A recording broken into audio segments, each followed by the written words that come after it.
Hello, Mel. Morning, Frank. How are you? I'm very, very well. How are you? Brilliant, thanks. Thank you for talking to me this morning.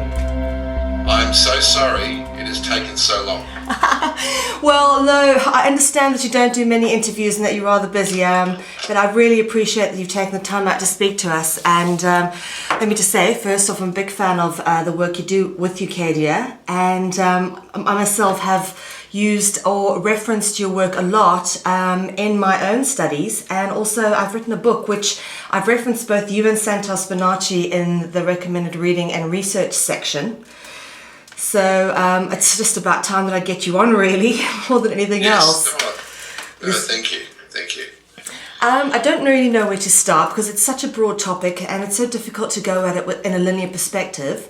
Yes. So I think maybe I know you've probably gone through this information in so many different interviews, but I think for the purpose of this interview, start with temporal power and universal ownership and the history thereof, how we came to be as human beings owned.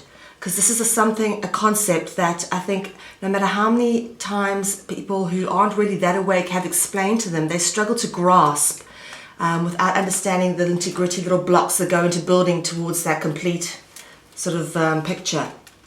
Yes. Well, absolutely. Well, why don't we start with that then, and let's see if we can kind of encapsulate it. You've heard the saying of the gilded cage. Yes, of course. That a bird sings in a gilded cage, not knowing that it remains a prisoner. And in a sense, the last 100 or so years, there is a amnesia that has been created and deliberately created and artfully created, where the people alive today really have no true appreciation of the pain and suffering of their forebears, in that they live and have been living in a gilded cage. Now, I know that today people say, well, speak for yourself. If you are living, particularly in Europe at the moment, and you are facing the forced, what they're calling austerity measures through the IMF, then you are witnessing the decline in every government service. You are seeing no response to unemployment, and you are seeing people really suffering and literally suffering, and in some cases suffering from malnutrition. So we are witnessing in our generation, really for the first time, something that our grandparents, and indeed our great-grandparents and back further, saw as almost an everyday part of their life. But in any event, the amnesia that we have is not merely the absence of pain and the torture that those that are in charge of the world, or claim to be in charge of the world, have put us through. And the main culprits for the last 200 years are banks. Banks are primarily the reason that the world has been in great turmoil and suffering for 200 years. There's no other group. Yeah. And there is not a single benefit that banks have provided to us. But prior to that, what we have also forgotten is that our ancient ancestors universally believed in the concept of reincarnation. That is, that this life is but a journey in a particular vehicle, that the real essence of who and what we are is our spirit, or our mind, or our awareness, or our soul, whatever word you like to use, and that because we are immortal in essence, it is not a matter of fearing death, but it is a question of whether we have lived life in an honourable way, in a fulfilled way. So what has happened progressively since a group that we call the Roman cult, a small band of people that basically took control over the existing structure of the Catholic Church and then set about to create the elaborate lie that they were the founders of it, which is absolutely absurd, and then put in place their philosophy. But since they took over that role in the 11th century, what we have seen is the progressive creation of amnesia to the realization that we are spiritual beings first, and that our ancestors weren't crazy brave in going into battle and not fearing death. It's that they knew that if they died in battle and they had lived an honourable life, then they would come back with the memory of who they were. Okay. So the world we live in today, and the reason we suffer so much today, is that we don't know who we are, we don't know where we come from, we don't really know why we're here, we fear the very thing that we shouldn't fear, being death, we fear pain, and we allow ourselves to be distracted by the very people who are the torturers, the banks, by craving things that we can never really control, and being distracted in the pettiness of life rather than the reality of life and the deeper essence of life, which is relationship, which is learning, which is contributing. All those things have been put to one side in this endless addiction to immediate pleasure and the absence of pain. So that's a fairly long-winded answer, but I hope that puts a context into really why we are where we are, and essentially what they've done. They've created an amnesia, so we don't know who we are. Well, Frank, that's actually brilliantly put. I've not heard anyone describe it quite like that, but that is so true. So obviously this is how they've gotten us to believe in our enslavement, but how have they physically gone about doing that? Well, when you look at different tools, certainly in this way we view the world, we would regard the tools of controlling money as a real power, denying people the ability to buy and sell goods. And we would also regard the power of tanks and bullets and guns and war as another tool, the power of the physical oppression or enslavement. But actually, those things are, again, it may sound funny to say this, are actually the illusion and the real strength that they have used in order to enslave us is to corrupt our history. And I'll give an example of that corruption of history. Anyone that has been brought up in one of the European countries such as Germany and France, in parts of Eastern Europe, right across to Turkey, who've been brought up in England and Ireland and Scotland, may know some history that the tribes and the communities that lived in those areas at the time of the Roman Empire were called the Celts. But very few people would realise that those people not only had a sophisticated belief system based on reincarnation, but they had a set of principles regarding trade. They had a money system. They indeed had languages, and the belief that the Celts had no written language is an absolute lie. Absolute lie. In other words, people that are brought up in those areas would have no idea as to their history, because their history has been corrupted.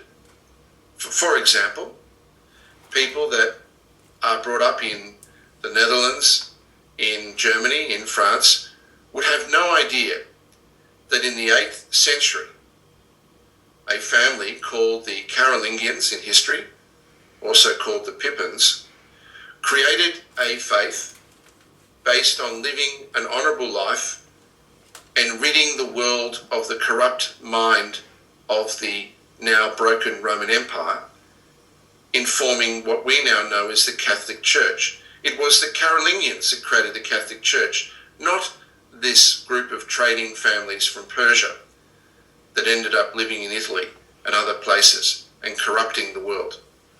It was a descendants of the Celts, descendants of the Druids, descendants of the people there that created the Catholic faith. And of course there is no history. The history of that period of the 8th century is totally corrupted. So we have no idea. People who live in Russia have no idea that their country was called Samaria, as in the biblical Samaria. That was the name of Russia. And why? Because those that lived in Russia and those that had settled in parts of Eastern Europe were part of a much greater empire called the Khazarian Empire. Khazaria. Yeah. And while we may speak today in terms of Khazarian groups and families that claim their heritage back to Khazaria as having a corrupting influence, in fact, that is only a very small group, like the Roman cult. In truth, what made Khazaria and the Khazarian Empire incredible is that they were the first United Nations. If one was a member of a Khazarian tribe, one didn't have to be born into it. One was made a member because of their skill and because of their protection. So, again, this history has been wiped from our memory. We don't even know who we are. And if we don't know who we are, then how can we possibly live our life today with any certainty? So what they did is that they destroyed our memory and they corrupted our stories. And in its replacement, they created stories which taught us to fear, to believe in a divine creator that was so fickle in mind that it may call on the most devoted follower one day to bring your son to me and sacrifice your son, to murder your son to me because I demand it, because I am your God. Is that not one of the first stories in the Bible? Yep. Well, what kind of God is that? Yeah. And that's what they did. They got us to fear who we are, forget who we are, to fear the divine. And by fearing the divine, by forgetting who we are, by realizing or coming to the belief that we are just these peons, these things of no consequence, they could control us. And they've done a fantastic job at destroying our memory. Okay. Now, Fran, before obviously we go down the road of getting into the bulls, paper bulls and all of that, I'm actually quite interested to know a little bit more about you and sort of how you came to be so on the ball with this information and knowing, I mean, is this something that you've always been drawn to, or I mean, how did you come in to know all this stuff? Well, part of it is reading, and part of it is that thing that we can't really put a finger on. It's a sensing. And I'm not unique in that part of it, because I believe everyone has had the experience of sensing something before they know it. Yeah. It's a sensing of, don't go down that dark alley, or don't take that phone call, or don't answer the door, or don't go out in the car today. And some people adhere to that, and some people don't. And you'll hear people say, if only I followed my gut, if only I followed my instinct. So there is a lot of that, which I'll get to in a moment. Look, everyone is, one of the most important things, I say this before I get into family history, my history, is that every person alive today, every being alive today, I believe, has the same essential connection to the divine. That is, we are all immortal, we're all divine, and we are all part of the same collective. And I say that because we live in a world where there is a driving almost illness where we wish to be, also, people wish to be what they think is more than someone else. And I am constantly reminded in my life that what makes me special isn't if I think I'm divine, isn't if I think I'm part of the great collective. It's that I am a man. I see myself for that, or if I was a woman, I'm a woman, but I'm a man, and I know that I'm divine. That's what makes me special. But in my life, look, I have spent time in a monastery, the Capuchin monastery in Australia. Wow. I've spent 5 years working with the dominant political party, the Conservative Party in Australia, in a role of campaign organising. I've spent time playing music and the joys of what it is to be part of a rock and roll band, which was great. I miss that. Oh, yeah. I wish I could do that. I've spent time working for the most senior finance company in Australia. And in midst all of that, I have fallen from a great height from that finance role, where I put people who I thought were friends in positions, but in doing so, I compromised my own role. Those people then used my good nature against me, and when I was overseas at meetings, they made false claims and had taken money and then used it against me. So I lost my role, I lost my job, I lost everything I had, and I found myself effectively without a home, living on a warehouse floor. And that was really the turning point of my life. So I have seen every level of society in the 47 years that I've lived, and I was born into a family of priests and lawyers and doctors of Irish background and also of English background, and that the family, like many families that had migrated to Australia, they were at a generation that they had transitioned from blue collar to white collar and now fiercely defended their rights in being middle class, upper middle class. And so I was brought into that, and so it wasn't unusual for me to see priests at the dinner table or to have priests and religious or political discussions around. So I grew up with all of that. But for some reason in my life, I never found that happy slot in the system where I was comfortable. Yeah, I grew up in a school. I went to a Jesuit school, Xavier College, and it was an amazing school to go to.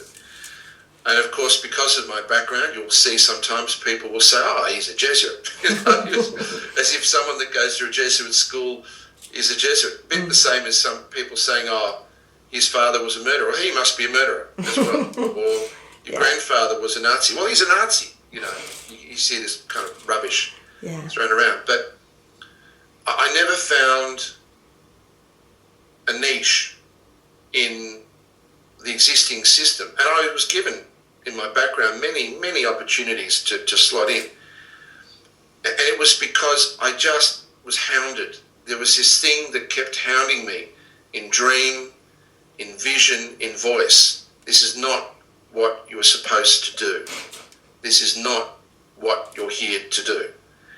And I ran away, I ignored it. I kept writing. I've been writing for 26 years, but I ignored, while I was writing, I ignored the deeper, calling, if you want it, until 15 years ago, I took the sort of first 10 years of writing, and when I was effectively had lost everything, I said, well, okay, I've tried pretty much everything. I've seen pretty much every level. What is the purpose?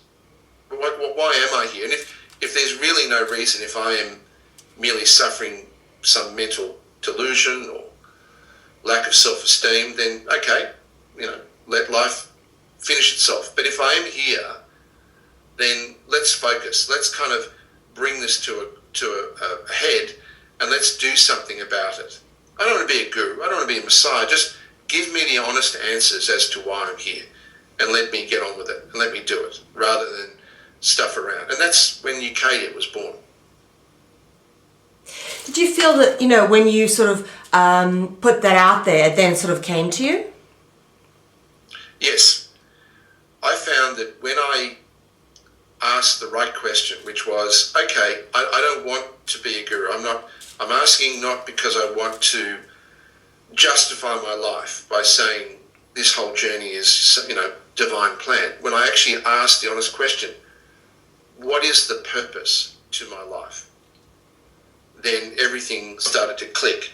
And from that point, the uncertainty of death, the uncertainty of the universe, the uncertainty of our history, the contradictions in terms of history, everything started to slot in. And this veil of amnesia started to lift in my life. And I started to see things. For why? Why did I feel the way I was? Well, because, one, a lack of self-discipline, but two, you have no roadmap. You have no centre. If you don't know where you fit in, if what you're taught doesn't make sense, then really what they've infected you with is this rotating uncertainty.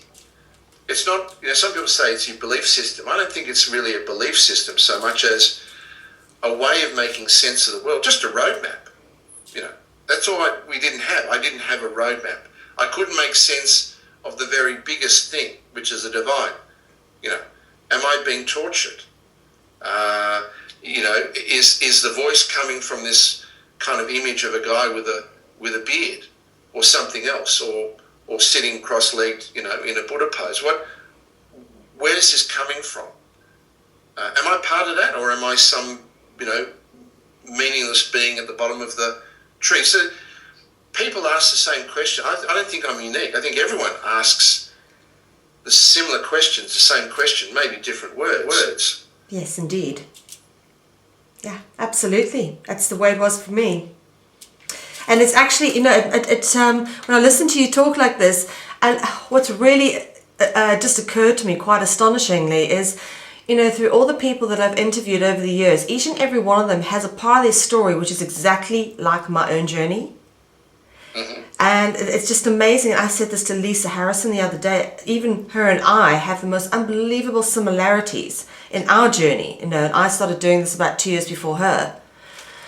So, I definitely believe that it is a case of when you get to that point in your life, and, as you say, sometimes it takes losing everything, which was the case in my case as well, was I had everything and then I had to lose everything before I started questioning things like my value system and money, etc. And this seems to be a common pattern with people. Funny enough, it's the people who have a lot and that don't have to struggle that generally are the ones who are the most oblivious to what's going on. Mm-hmm. And yet have some of the greatest turmoil inside in their private world, the unhappiness of that. Yes, indeed. Of course. I mean, the karmic debris they carry for the ignorance comes back on them in everything they do.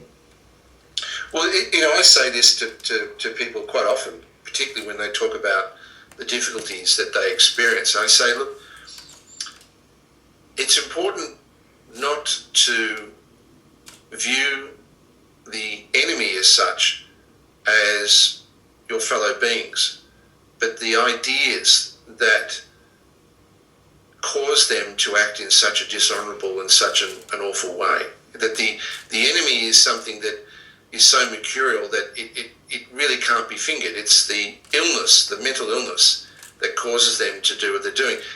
Judges and lawyers, you can't be a judge being evil. You can't sit in that position and be there for more than a short while if you're not fundamentally a good person. I mean, that is just a function of that role.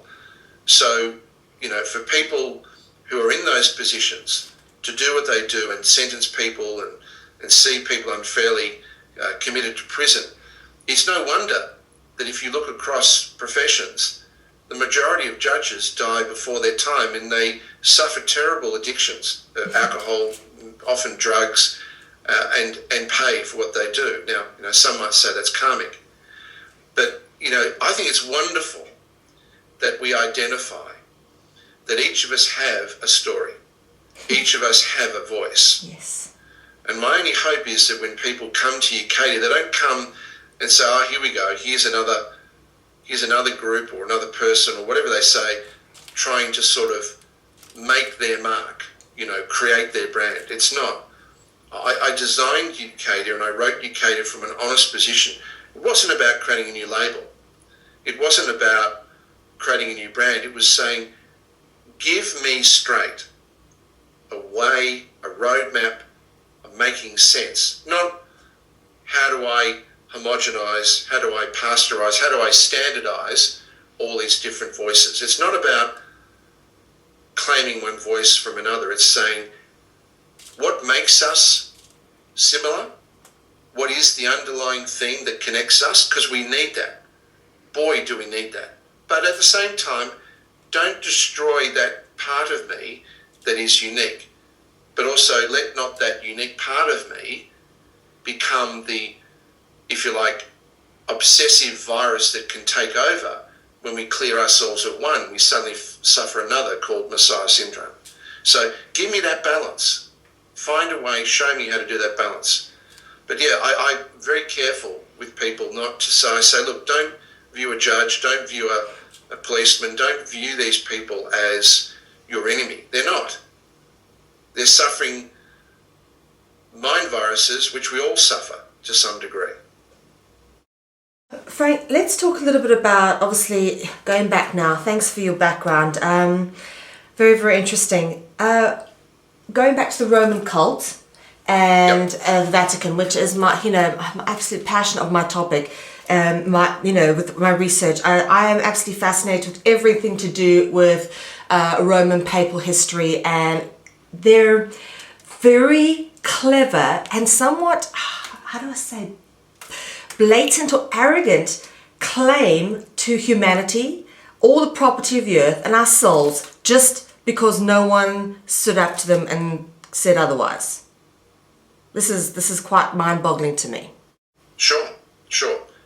Well, their history and their provenance is, in fact, probably one of the most important keys.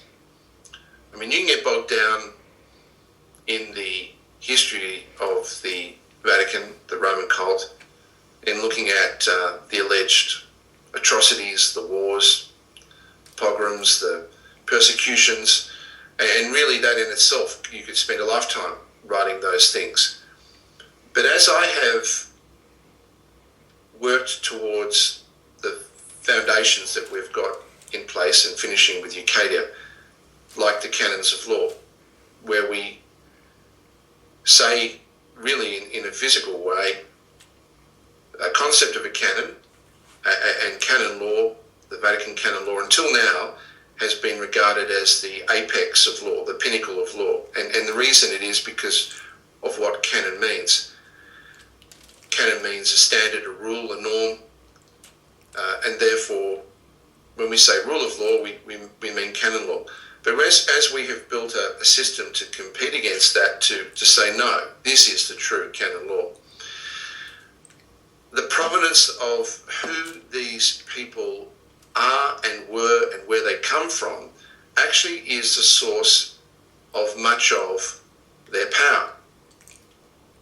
And let me give an example. Okay. If you think that a band of families, mercenary families in Italy, somehow came up with a brilliant genius design to control the world, and that they pretty much were the disbanded ancestors of the Roman Empire, then really that's a flight of fancy.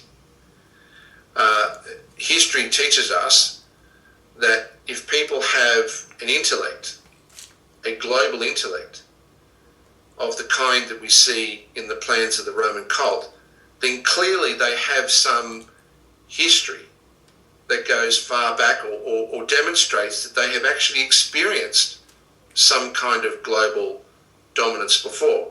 You don't just acquire that overnight. There has to be something there.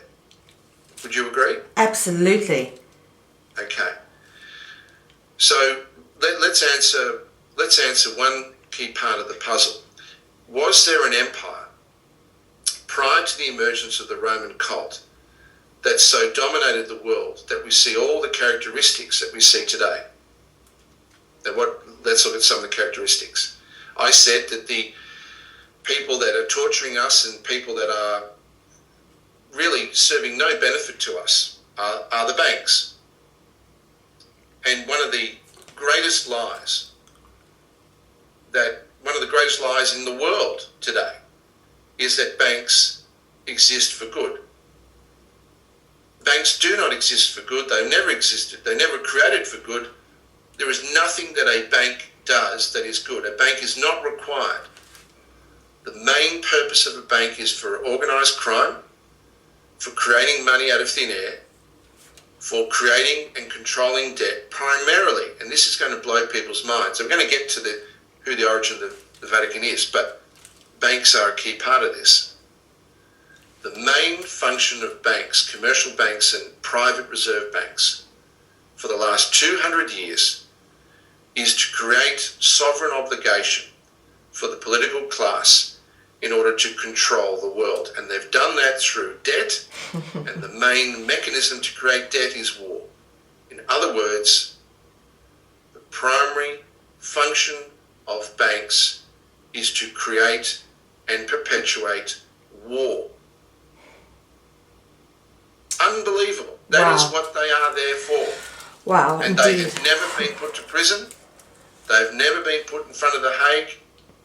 These people start wars, create wars, profit from wars, create recessions, and not one of them is held to account.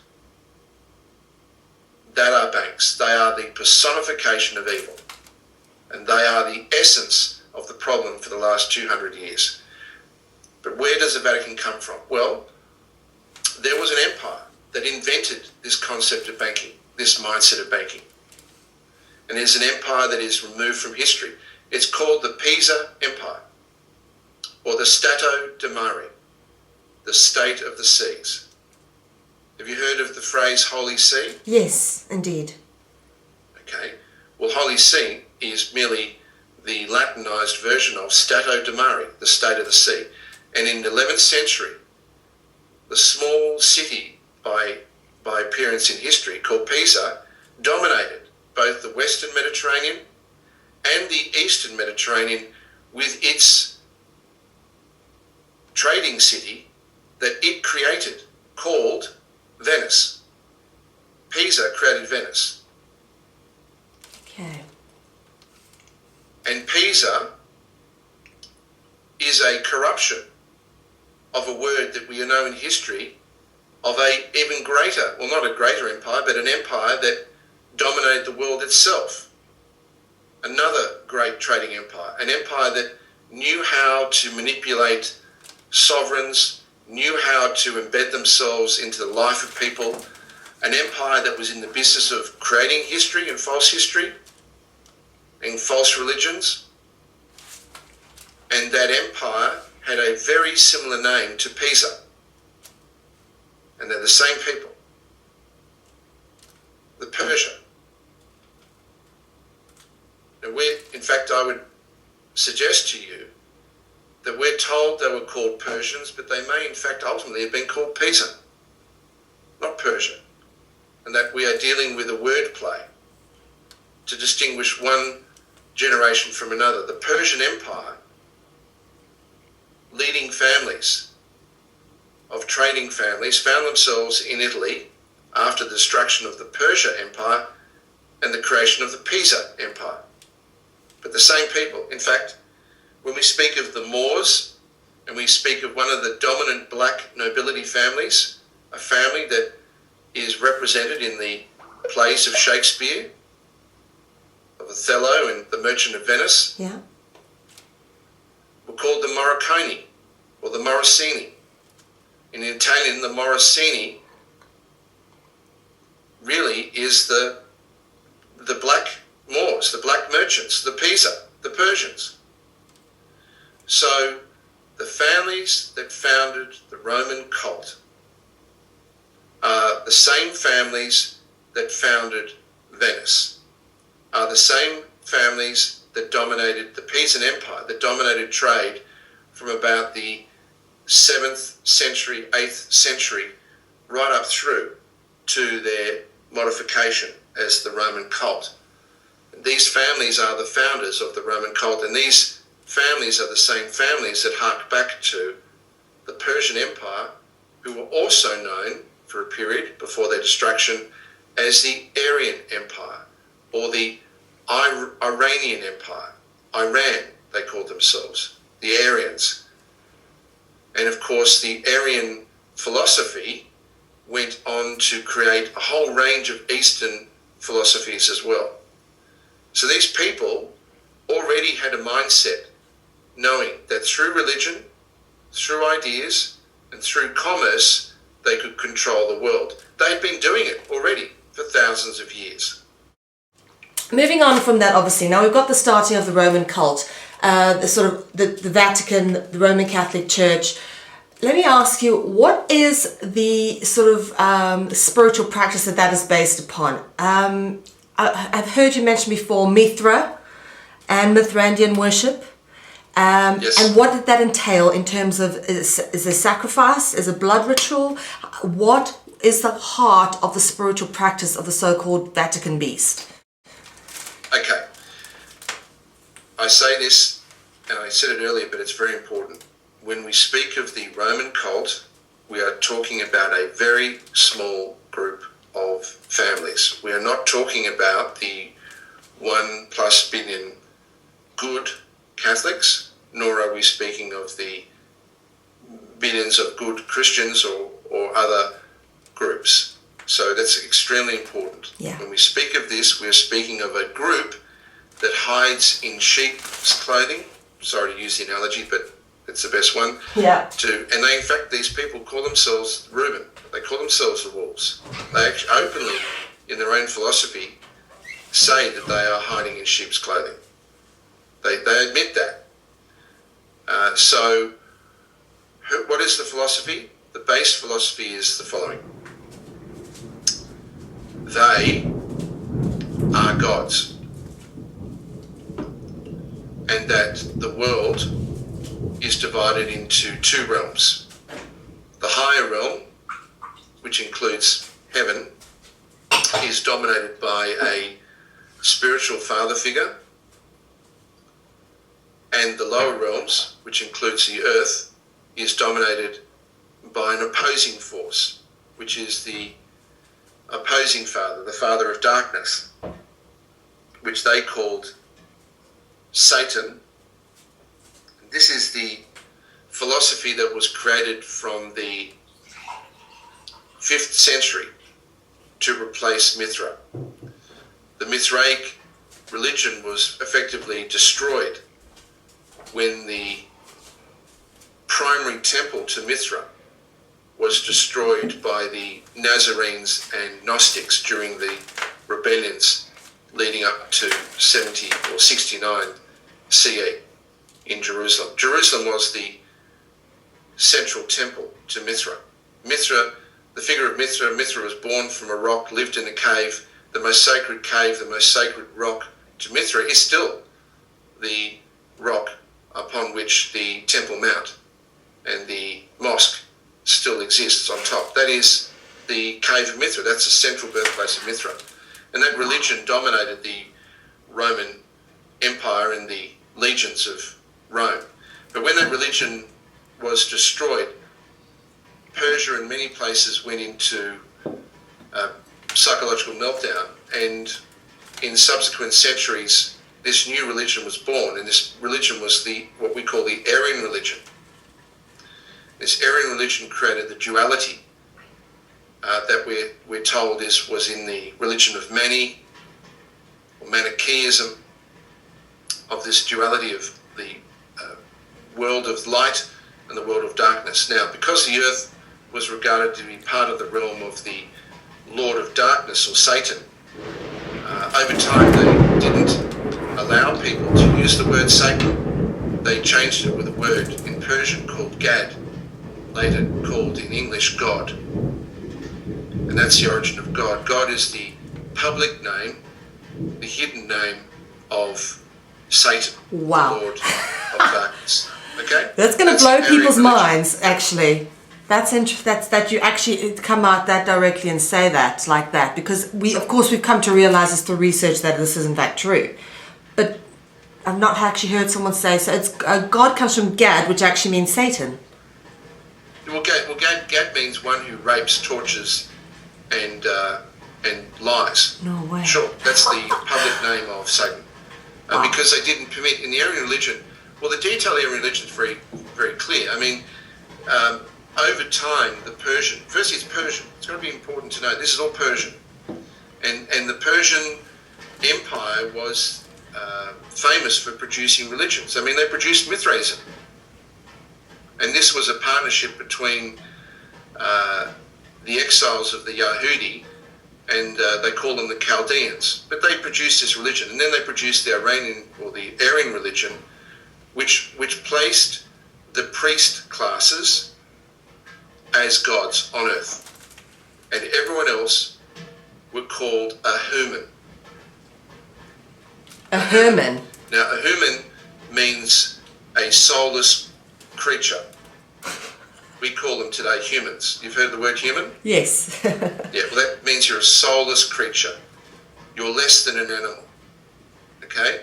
And what they were able to do, what the Aryan religion was able to do, is not only argue that they were the emissaries of the Lord of Darkness, and that they were given a divine covenant, a covenant in blood, and that they were the promised people, and that they created a secret language to hide knowledge. They called it Hebrew, or Hebrew was the language they created. And they created a whole series of philosophies, which they then brought into a thing that they called the Mishnah, and then later on they called it the Talmud.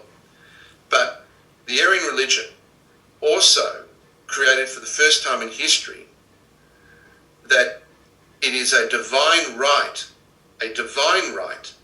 to treat anyone that was not a member of their class system or caste system as less than animals, as slaves. And that is the unique philosophy. So there's much, much more to it. And in fact, if you go to the website one-heaven.org and you go and look at sovereign law, which is one of the books of canon law, you'll see a whole section there on Persian law. And that will give you the bedrock of the philosophy of now the successors that are the families that control the Vatican. Alrighty? Okay, so now today obviously we've got the this institution which seems to be sort of the figurehead of all other corrupt institutions underneath it. Fronted by the puppet, which is the White Pope. And then you of course have the Black Pope with its Council of Jesuits. But ultimately, they're not the real power. And this is when a lot of people seem to stop. They go, okay, the Jesuits control everything. Who are the people behind the Jesuits, and what are the names of the families? I mean, who are we looking at here that is actually, who are the people with the real power here? Well, the people with the real power, okay, we go back. I mentioned the origin being the families of the Persian Empire, which was captured by the Byzantines under Justinian, disbanded the Aryan Empire, which is why he was so hated, which is why he became a figurehead for the corrupt philosophies they assigned to him, which are all a lie, like the Justinian Code, a 16th century forgery, which is the base of all civil law and common law in the world at the moment. I mean, complete forgery. If you read it, actually, if people read it, they would see it's transparent. In this document, they say that God ordains slavery. God permits slavery. I mean, they're blatant, absolutely blatant. It's just that people won't read it. Well, to answer that question, remember I said to you that there was the Pisan Empire? Yes. And that they called themselves the Stato de Mare? Yes. And that's the origin of Sancta Sedes, which we call the Holy See. Sancta Sedes is most common since the 16th century as SS. In fact, they formed a group, and you can go and see this if you go to one-heaven.org and you go to sovereign law and you look under Venetian Roman law. There is an article called Article 141, Sancta Sedis. It gives you some of that background. But they actually created a group of knights, and while the Jesuits are a order of religious, on the flip side, there is a private order of noble families that serve a council of 10, which I'll name in a moment. And those orders of nobles, intellectuals, bankers, politicians, and industrialists have been known since the 16th century. They only became public in the 20th century. Until the 20th century, it was hidden. They are known as the Knights of the Holy See, or the Knights of the SS, or if you use the Hebrew word, the Nazi SS. Have you heard of the Nazis? My word. Okay. You probably know them today as the Sovereign Knights of Malta or the Knights of Columbus. Yes, of course. But these people are the Nazis today. Okay. Quite openly, they're the Nazis from the 16th century. Well, yes, of course. I mean, living in Holland, one thing I have come across here and there is the odd Nazi flag and war memorabilia from World War II. Sure. And one thing people tend to very, very obviously forget is that on these Nazi flags, apart from the swastika, often is also a Maltese cross. Okay, well, you know the swastika. You know the origin of the swastika. Being a sun symbol. No. What did I say about the Persians? They created a new religion and a new philosophy, and they changed Persia. They called themselves the Aryans. Yes. Okay, and that empire had a symbol when they created it. Okay. They invented it. They called it the swastika. Okay. Okay. So the families that created the Pisan Empire, the families that created the Roman cult, come from the Aryan families, the swastika. Okay. We fast forward, you see how it all clicks? It's not some esoteric design. It's saying these families did something in World War II and they had to make themselves public. They've been around since the 16th century. The Nazis have been and still there. The SS are everywhere. In fact, the headquarters for the SS has been in Washington since the end of World War II. They're still there. The SS. They call themselves the Secret Service now. The SS. It's everywhere. Yes, indeed. But they had to do something in World War II that made themselves public. Otherwise, it would have been private. They had to end their old covenant, a covenant they created to create what they now call the New World Order, which was open season. They had to do a public display.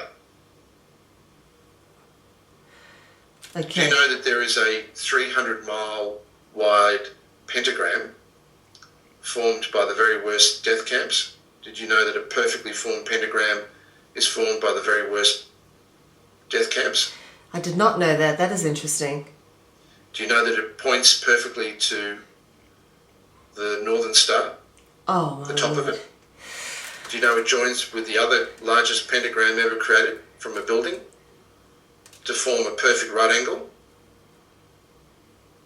Do you know the ley lines go through all the ancient capitals of power of these trading families? Perfectly. A matrix of energy, negative energy. You weren't aware of that? No, that is very interesting. And that the template, the floor plan of these death camps are actually dead replicas of the ancient sites of human sacrifice of Mithraism and Moloch. Oh. Baalbek, Babylon, Jerusalem. They're perfect. They're not, obviously they didn't build them physically up from that, but the layout of these plans, and that the position of these death camps, if they were literally 3 miles north, south, east or west different from where they were, they wouldn't work. It's a machine of evil. The largest machine of evil ever created was created in World War II, deliberately. A 300-mile wide pentagram. Wow. From lots. In fact, if you go to a website called one-evil.org, on the home page, it'll actually show you the pentagrams. You go and click on that link, it'll take you through 5 articles and show you them. They're there. I mean, it's in plain sight. I will check that out. That's very interesting. The other pentagram I mentioned is the building called the Pentagon, which was founded at the same time. So the Americans founded it knowing what was happening because the Americans are part of the Nazis. Of course they are. Founded on the other side, and they founded that building, of course, on September 11, 1941. In a way, I kind of feel it's almost like a self-sorting mechanism, Frank. I was listening again to your interview with Lisa, just as a bit of research, this interview, and they've put it so blatantly in front of us that sometimes I feel that it is a self-sorting mechanism. Those of us who, I don't know, they've put it there for us. Everything is out there for us to see. They've put it into films like The Matrix. They've put this whole control system out there for us to see. They've not hidden anything from us really without some sort of clues for us to figure things out for ourselves. Sure. You know, I feel in a way, perhaps this is some kind of self-sorting mechanism. Those people who genuinely want to position themselves in a better place for the future will perhaps go down this road of educating themselves and awakening, whilst perhaps others don't. What would be your opinion as to sort of how that affects us sort of in our spiritual growth and perhaps our incarnation and, you know, what is going on that level? Well, there has been, and you could understand why there has been for a long time in their ranks, a belief that the majority of people, Homo sapiens, are and can be classed as quote-unquote useless eaters. In other words, they fulfill minimum requirements which they so beautifully represented in their trilogy, The Matrix, as batteries. Yeah. I mean, that's basically batteries to the financial system. You know, they eat, they consume, but really what they're producing and doing is producing energy for that banking grid. I don't subscribe to that. And in fact, I feel that, and I feel myself very much having no right to judge anyone that is not yet ready to wake up. That in fact everything is happening as it will. Yes. That we are indeed, all of us, part of the collective, and that amnesia that clouds so many of us, or the fear that clouds so many of us, or causes or creates this impression that we don't want to, we're not willing to wake up, or we can't wake up, is all coming to a head. And I actually had a meeting this week for me that really exemplified that. One of the things that we do with Ucadia is we don't just produce the knowledge, but we also have been producing tools for those that are willing to step through a process to actually give formal notice that you are no longer a slave.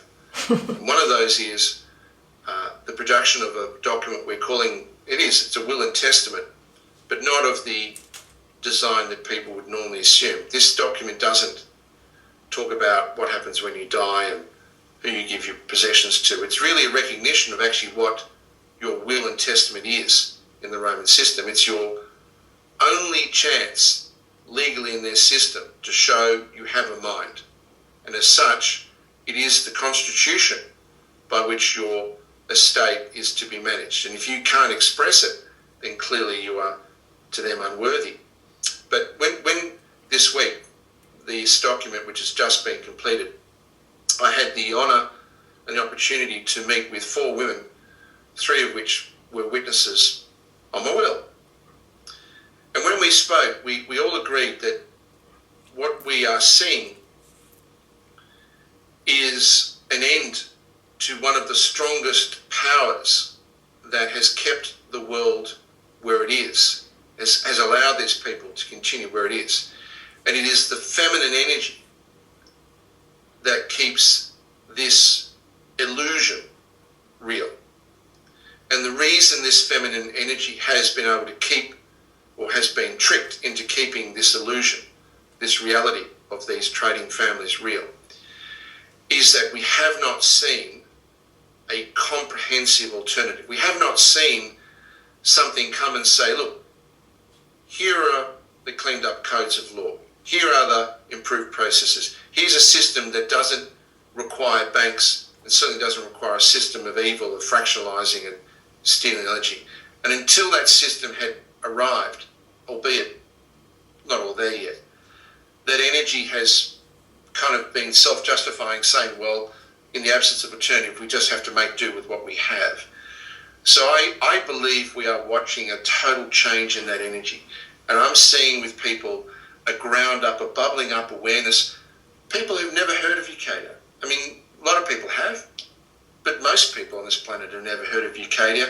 And yet if I look at the newspapers, I see people in Spain, Iceland, or Netherlands, Holland, everywhere, waking up, independent of whether they've heard of Franco Collins, Mel, or anyone else for that matter.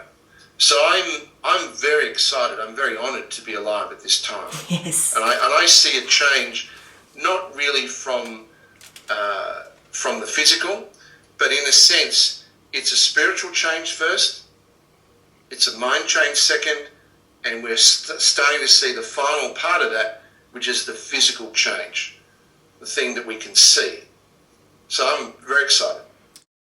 Yes, indeed, Frank. I think all of us will be pretty excited when the whole control system finally comes down.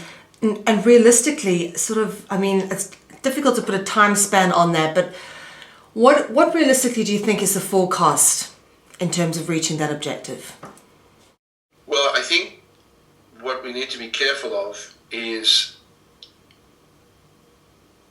anarchy is not a viable alternative to the end of an existing system, because anarchy, where people are really left to their own devices, has been shown time and time again to produce conditions of extraordinary evil. What really I believe is the timetable, and this may sound a bit odd, but as fast as people can come together, and while I use the label Ucadia, I use it because it is a massive undertaking of actually producing a comprehensive alternative. That's really what Ucadia is trying to do. As fast as Ucadia will be connected in to a grassroots community and then regional communities and a physical replacement, I believe we'll see a decline. I pray every day that we don't see a collapse first and then people picking up Ucadia second, because that gap, even if it was for a few weeks, would produce, absolute hell. So what I'm seeing is, for better or worse, there is almost this patience that the euro hasn't collapsed yet, despite all the predictions that it would have collapsed by now, that as fast as people are willing to come together and say, this is not about picking one brand over another, it's just simply saying, Ucadia actually has got the codes of law. We've produced the gazettes, we've produced the register, we've got the financial system, we've got all the elements. What we don't have yet are people working together. We still have people working as islands. David Icke, for example. David Icke wants to get a whole lot of people to Wembley or to whatever the session is, and he's selling a lot of books and he's looking more and more like Jesus every day, which is great for David. But David, just glorifying yourself isn't serving the benefit of the broader need. You're one of many. Please, how do we work together? It's funny that you mentioned David Icke. I have interviewed him twice, and I thought I would share this with you since you mentioned it. And I must be honest with you, I share exactly the same view, knowing him personally, having actually worked with him in several countries. And very much what he does is nothing more than a convoluted effort of self-celebration. That's it. I don't believe he gives a damn about other people. I really don't. And I've seen that just in the way. Frank, I'm an old-fashioned girl. Let me just say that one thing that is important to me is manners. At the end of the Yes. day, like, one thing I really appreciate about, I know you're very busy and I realize you don't do many interviews, and being a persistent journalist, I'll keep asking until you tell me to bugger off kind of thing, you know? But you responded to my emails, and that to me is something, it's manners. It's a small thing, okay? And that's something I find that if you're in this movement, whatever the movement is, or part of this dynamic process of the unveiling, you know, the discovery of truth, I think, you know, you should be positioning yourself as a person, not being judgmental of anybody who doesn't, but position yourself as a person to creating a better world. And I think that really does come with having just a little bit of common courtesy and manners and consideration for others. I totally agree. Look, I practical example for me. I am very grateful, for example, that Santos constantly references that material that is sourced through the research of Ucadia. It's not to glorify Ucadia, it's just simply a matter of manners. But for what Santos does, there are unfortunately many dozens of people who then not only don't see it as a matter of manners to admit where they source it, but they flat stick refuse to admit that the source of their knowledge or the beginning of their knowledge comes from someone else. They really desperately want to claim that they are the sole source of all knowledge and that they are really the Messiah that we've been waiting for. And I can't tell you how sick I am of Messiah syndrome. I mean, I do what I do because I ultimately submitted to the fact that I have a job, a piece to do. And I fought with it for most of, the beginnings of my life. I've effectively accepted that I have a job to do. And that's all I do. I have a job. I don't see myself greater than anyone else. I may speak of subjects. I may have certain skills. I may have certain history. But I'm not here to make myself greater. In fact, if the result of Ucadia is people believing that Franco Collins was the Messiah, then I would have failed, totally and utterly failed in the purpose of Ucadia.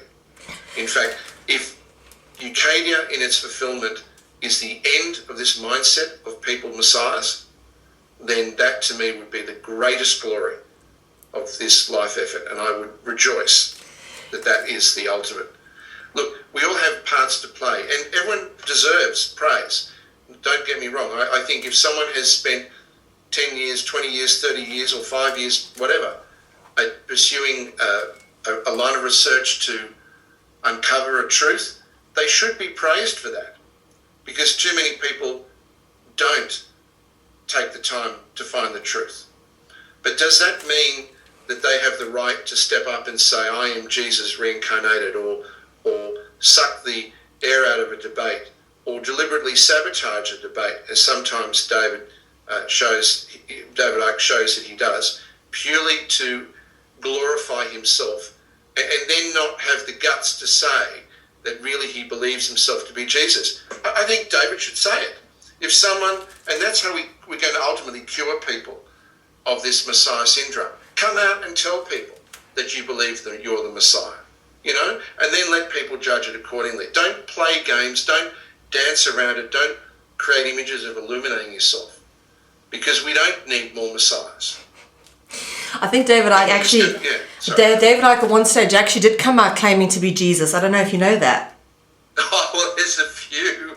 No, when he calls it the dam waters bursting. He says, when the dam waters burst, before they burst, there's a rough period before they settle. During that rough period, he says, he went onto a few talk shows in Britain in a turquoise jumpsuit, claiming to be Jesus. And then, of course, he's since taken that back because he realized what, the response to that wasn't favorable. Yes. So, but I don't believe that I'll be honest with you, down the line, I probably don't think that, although he probably isn't as openly public about it, I don't think that he has forgotten that he probably still thinks he's Jesus in some way, yes, or a Messiah. But funny, for talking about this, when I spoke to Lisa Harrison, she, ironically, having heard what you said about your views in Ucadia, is Lisa, funny enough, said if ever there was anyone who was qualified to be the Messiah, it would have been Franco Collins.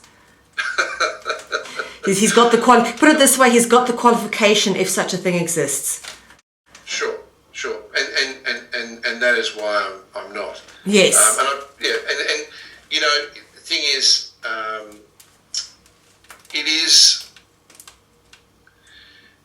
you know, when you look at people who are in great difficulty, we come back to here and now where people that listen to this audio are in various stages of distress, whether it be making ends meet, financial, emotional, mental, whatever it is. And they're looking at we are programmed, even I am programmed, to look out and say, please, bring someone to help me. I mean, that is a natural thing. You know, heroes are part of our life. That they come in, you know, they may have been thrown out early, they come back in, and at the worst possible moment, in, you know, challenges, they come in and save the day. And there is ample history of that. But there's a difference between people being heroic and brave, which is what I was trying to say earlier, on those that are willing to research, to step outside, to actually challenge the system, and those people then taking on this added social label which carries with it the perpetuation of this existing system we call the Messiah. So I'm here to end that, if I can help. I'm here to end that Messiah, not to end heroes by any means, but to say that everyone has the ability to be a hero. And that's really what we've got to look at doing, is here is knowledge. Here is an unprecedented period that you can go on the internet and you can, if you want to, find answers. Now, whether you can distinguish between what is right and what is wrong, what is fluff and what is not, sure, that is a challenge, but you can find it. It is there. And I think what we need to encourage constantly for people is to say, you are your own, ultimately, you are your own Messiah. You are the hero you've been waiting for. Please get out of the victim mindset. Start being competent. And don't just view this as feel-good entertainment. You know, do something about it. Don't be a passenger. There is no passengers in history. There's no passivity in history. History is not a spectator sport. You've got to be part of it if you're going to be part of history. And that's where we're at the moment. Yes. And of course, Frank, 2012 is a very significant year. Also, largely because we're coming to an end of a major solar cycle. And of course, that plays largely into sort of hidden esoteric beliefs. What do you think is going to happen when we hit 21st December 2012? Will there be some kind of physical shift in energy to moving us into another dimension? Are we reaching the point of ascension? Or is it just a significant point in history at which point we kind of awaken or are part of an awakening around this time? What is your perspective? Well, I'm glad you asked that question. I actually feel it's a bit of all those things, but what I do know is this. I was honoured to hear from a leading member of the Native American nations on a call that I do each week, and he went on to speak last night. He didn't speak very long, but he mentioned that on December the 21st, 2012, already there are some, and forgive me if I don't get the number right, but it's moving, 17 nations of traditional land owners from North America, Central America to South America that have all agreed to be simultaneously performing ceremonies in the connection of their land, their heritage, their tradition on this day in recognition of the ascension of mind and the fulfillment of the five worlds. Now that is unprecedented. We've never heard of that before, the conquests and all the destruction. In fact, these nations were at war with one another when the Europeans came. So this is really the first time probably in recorded history that we know of, for thousands and thousands and thousands of years, that these nations have come together. Now that's a massive significance for those continents. Indeed, if you look at people's attitude in the last 2 years towards 2012, now you remember the Great Disaster movie they pushed out from Hollywood for the same date? Roman Emmerich, yes. Yeah, you know, when we all die, but a few 100,000 parasites. Yeah. What an uplifting story that was. Well, you know, despite that kind of fear-mongering, I'm sure you will find that the majority of people regard now 2012 as a positive awakening. Yes? Absolutely. Absolutely. Well, I think also there's got to be a point of some acceptance where whatever is going to happen, you've got to overcome the fear. Sure. Well, the funny thing about that general acceptance that people have now, that 2012 isn't the end of the world, it's actually the beginning of an ascension, that's only happened in the last few years. The prevailing view for a long, long time was 2012 was in the back pocket of the ruling elite as one of those kind of drop-dead dates, that if everything else failed, at least they could pull out 2012, look at the mines and say, this is the end of the world, and get a really strong movement of fear happening in the world. Well, that's just not happened. In fact, it's gone the other way. And, you know, people like yourself, like Lisa, like Santos Bonacci, who have come out with this information, and, you know, a lot of it, you know, it's mind-blowing is too much of a cliche. You know, when you start to realize and start to unpick the matrix, you know, bit by bit, and start to see how it all adds up, it is so fascinating. And I personally don't see how people can't be interested in this. And, you know, those that, the useless eaters, as you put it, why people aren't interested in learning about freeing themselves. I mean, I can't imagine how anybody can be happy paying half their salary to taxes for systems that are just, you know, diminishing our rights every day. Well, yes, but also, and this is something that you know, coming from Australia I don't see, but certainly from Europe, this would be something you would see. The transition from winter to spring and the breaking of the ice. There's an old real saying that, if there's not, I'm making one up, and I'm pretending to be old, that the ice is the last to break, that everything else comes and the ice is the last to break, because the depth of the ice that freezes over, and ultimately that thin layer finally breaks, and then within literally a day, there's no more ice, it's all gone. And this, I believe, is the way we can view, in a sense, what's happening.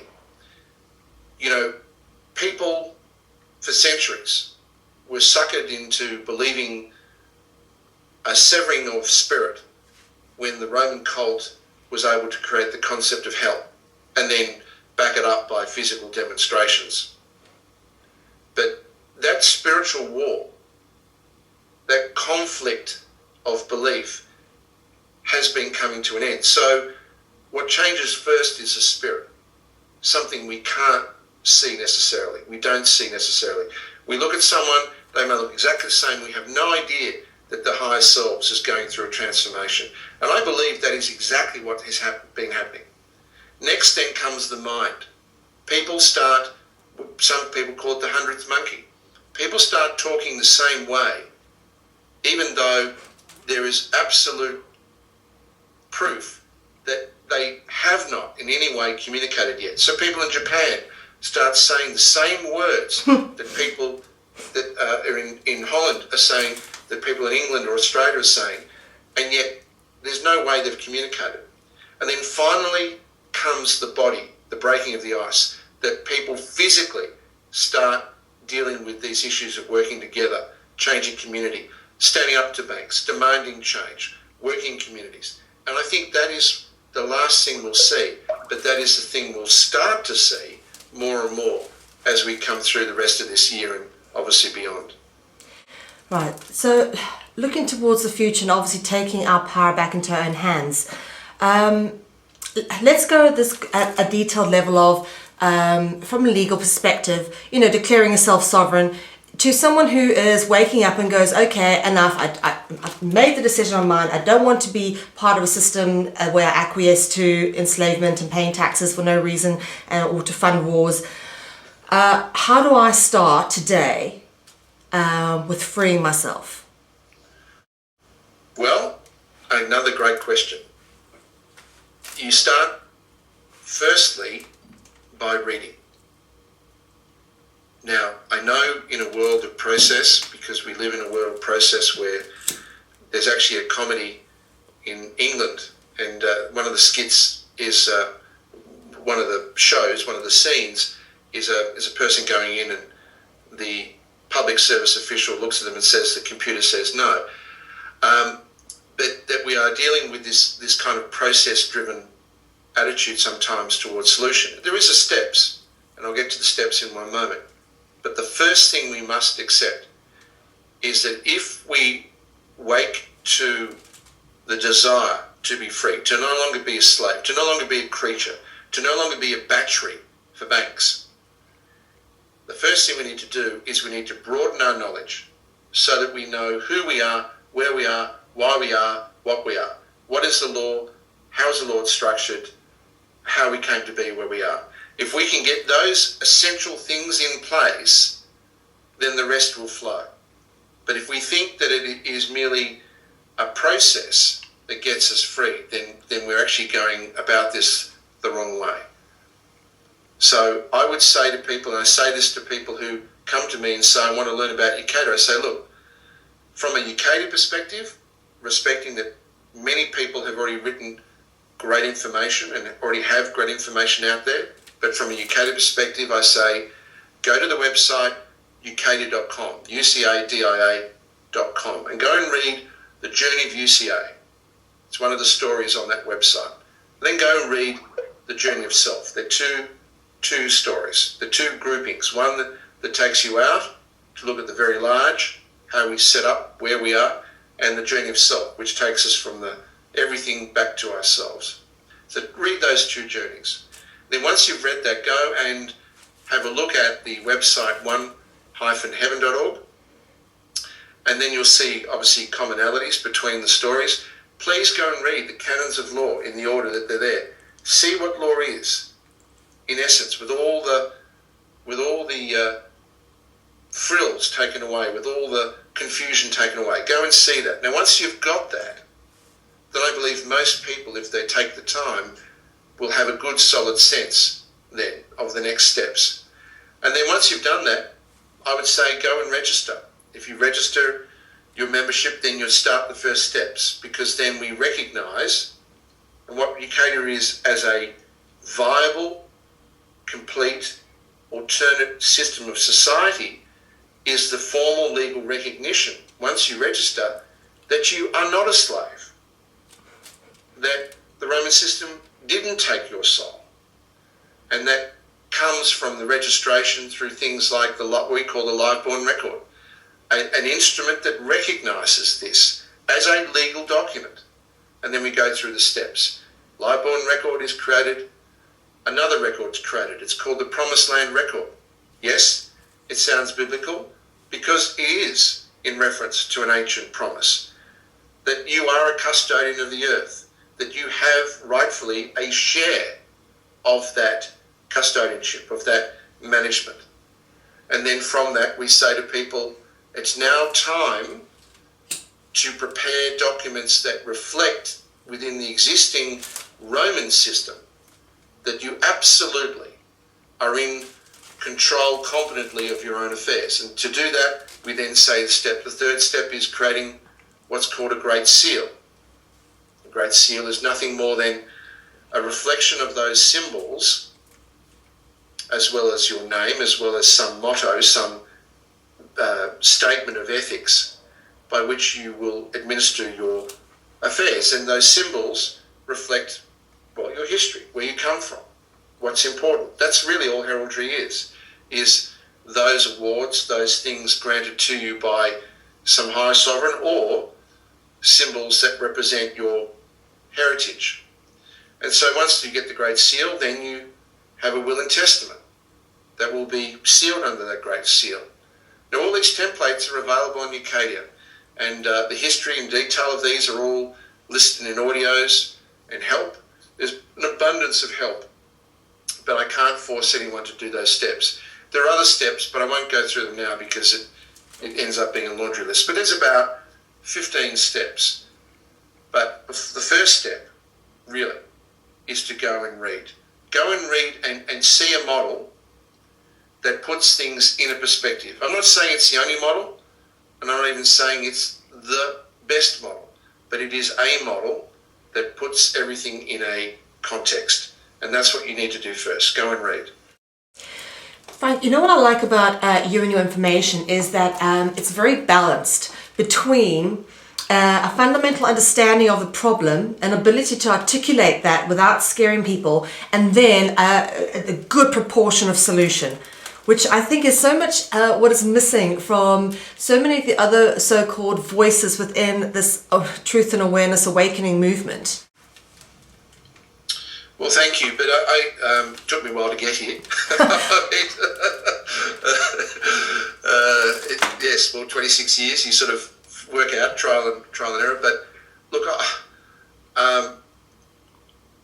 one of the, and I'm learning all the time. I'll give you an example of how wonderful this journey is for me, just personally. You imagine when you get to this stage and you've been writing this and you've been researching this, it's a tiring process. I mean, if people didn't think it's tiring, it's not. It whittles away and it affects your health, it affects your diet. You know, you look in the mirror and go, who's that? You know, but you get to a point you think, how is this going to ultimately blossom? And one of those things I've been asked, and it's really, people can ask you questions that, because there's such a core truth to it, it really gets to your core. And one of the kind of the responses that people have said sitting on the sidelines is, well, why should we believe you? Who do you think you are? Yeah. And in the last couple of months, when we realised, well, I'd always said that Ucadia will only succeed if it is a grassroots movement, was the recognition of actually really what a will is and actually how fundamental the will is. You know, in Ucadia, the will is really a private acceptance of what is listed in the Covenant of One Heaven on the website One Heaven. Think of it as two parts. Think of the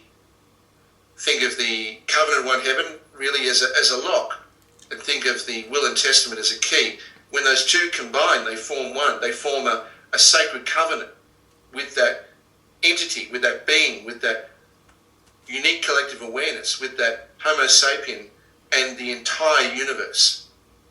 And when someone does that, not Franco Collins, when someone does that, that covenant is what makes everything valid. That covenant is unbreakable. And when this all came to be apparent that is the key, that this is built on, not on, when we talk about Old Testament, New Testament, which is really covenant, when we talk of the chosen people, we see all these things where, you know, there's one constitution. You know, imagine a relationship with the divine in the transformation of this planet that isn't based on because of the work of one man or one group, but is based on thousands, maybe hundreds of thousands of sacred, irrevocable covenants between the absolute and between individuals that woke up to who they were. I mean, that's unbreakable. And these things are unfolding all the time. This is, you know, as I say, I just do my job. I do my parts. But I am grateful that now at this time, I hope the way that these things are being expressed, that it's not so overwhelming that people can't see how they can approach this and really what they can do to be free. I, of course, am South African. I've lived all over the world. I've traveled a lot, and I'm very grateful for having grown up in South Africa in a privileged family and having had the opportunity to travel and learn. Because if I hadn't grown up as a sort of a white South African, I would not know what I know today. I'd certainly be living a very different life, not having had the sort of opportunities I've had. And one thing I don't take that for granted, and I do understand when you say this covenant we have. It's a covenant of my bloodline, my people, which is the Voortrekkers, that they made with God, against the control of the Roman Catholic Church through the British imperial powers. And ever since then, the whites have been persecuted, the Boers, not the British South Africans, the Boers, these very Protestant Calvinist people who made this covenant. They have been on the receiving end of being near enough genocidally wiped out, the Boers and the farmers of South Africa. And this is my bloodline. This is how, not only on a spiritual level, but recently I've come to realize it's in the DNA as well for me, that I fight for freedom. That I grew up in a place called, with the state is called the Orange Free State. And I wanted to know what you sort of knew in terms of anything to do with third world countries in South Africa, what's unfolding there. We know that all around the world, countries that are classed as third world have been easy pickings through corrupt governments to have their resources raped and pillaged by groups like the World Bank, of course, and IMF and everybody else. So, it is a tragedy. But I come back to what we just did to sort of put in perspective again. We are watching the tail end of a spiritual war that has ended, which we won, which is uniting the Spirit. I mean, the Spirit is united. And what we can do, and the most significant thing we can do, is free ourselves. Because in freeing ourselves through our knowledge, by behaving in a manner of respect and competence, then when we seal documents, in particular the documents I've mentioned tonight, it's not only for us that we do that, we do it for our ancestors. We start correcting things that have a rippling effect back in, because time is only a factor at this level. And so when we connect things in a pure spirit, a wise spirit, a true spirit, then the past, present and future at the other end in the spiritual realm are all simultaneous. So we are literally healing the past when we stand up for who and what we are today. And that, to me, gives even more incentive for me to behave and to behave with respect and really see the seriousness of this for each and every one of us. Because as you know, I'm sure, Ireland shares many similar historical traits to groups like your ancestors. Yes. That sought freedom. Absolutely brilliant. Frank, I've got so many questions I want to ask you, but I think we'll end it there for today because I'm sure you've got plenty to do. But I'd love to chat to you again sometime. Well, I'd be honoured, Mel, and I apologise for the delay, but I thank you for the chance to speak, and I thank you for what you're doing.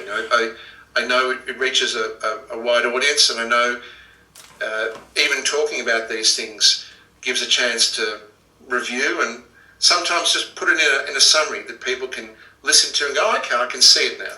So no, thank you. Thank you for the opportunity. Yes, absolutely. And it's a flag and a journey that we will continue and hopefully not get overwhelmed with what comes up. All we can do is, make the best of what we have and, of course, ultimately have that fundamental orientation of trying to create a better world. And I think that's as simply as I can put it. Exactly, but we do begin with ourselves, and I think that's always the thing. When you look out at the tragedies of the world, remember that if we are able to stand as a man, as a woman, knowing how amazing it is to be alive and know that we are immortal and know that we are no longer anyone's slave, we are no longer hindered by mind virus, then that act alone is a revolution. That act alone changes the world around us. So that's where I think we've got to keep our perspective and read. And if we want to, follow the things that we spoke about tonight. Yeah.